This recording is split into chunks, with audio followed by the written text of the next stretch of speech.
আমার নাম কালী। গায়ের রং কালো বলে জন্মের সময় আমার ঠাকুমা বলেছিল, বাবা গো, এ যে একেবারে কালী। সেই থেকেই আমার ডাকনাম হয়ে গেল কালী।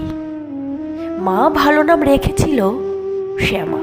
ছোটবেলা থেকেই আমার শেখানো হয়েছে আমার গাঢ় রং মানায় না, গাঢ় কাজও লাগতে নেই, জোরে জোরে হাসতে নেই, স্লিপলেস কুর্তি ব্যবহার করতে নেই। এখন আমার বয়স 23 বছর। ঠাকুমার নিদান কালো মেয়েকে পার করার জন্য জোর কদমের সম্বন্ধ খোঁজা শুরু করো। আজ আমি ভীষণ উত্তেজিত, একই সঙ্গে প্রচণ্ড রকম টেন্স। এই প্রথম পাত্রপক্ষ দেখতে আসছে।